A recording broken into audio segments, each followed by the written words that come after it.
नांदेडच्या हदगाव तालुक्यातील आमगव्हाण इथे ढगफुटी सदृश्य पाऊस कोसळला आणि या पावसामुळे नागरिकांच्या घरात पाणी शिरले। सध्या पाण्याचा जोर ओसरतोय, त्यामुळे मोठा अनर्थ टळलेला आहे। मात्र ही दृश्य आपण बघतोय, दैनंदिन कामकाजावर सुद्धा लोकांचा प्रचंड परिणाम या सगळ्या पावसामुळे झालेला आहे।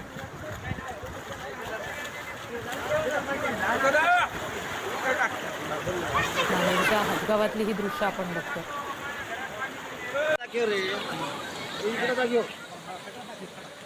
ढगफुटी सदृश्य पाऊस झालेला आहे, सगळीकडे पाणी साचलेलं आहे। आमगव्हाण इथे हा जोरदार पाऊस झाला आहे। आणखी तपशील घेऊया, प्रतिनिधी राजीव गिरी सध्या आपल्याशी जोडले गेले त्यांच्याकडून। राजीव, आत्ताची नेमकी काय परिस्थिती आहे?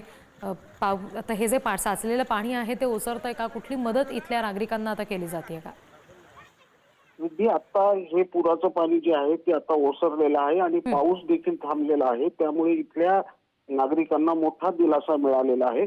मात्र पहाटेपासून झालेल्या पावसामुळे ही परिस्थिती उद्भवली होती आणि गेल्या 2 दिवसापासून नांदेडमध्ये सातत्याने पाऊस पडतोय। त्यात हदगावच्या या आमगव्हाण भागामध्ये ढगफुटी सदृश्य पाऊस झाला होता, त्यामुळे इथे नागरिकांच्या घरात जवळपास काही लोकांच्या पाणी शिरलं होतं आणि त्यामुळे नागरिकांना मोठ्या समस्यांचा सामना करावा लागला। मात्र आता हे पाणी ओसरलेलं आहे आणि त्यामुळे या भागातील रस्त्यांची वाहतूक देखील सुरळीत सुरू झालेली आहे। जी, धन्यवाद राजीव सगळ्या माहितीसाठी।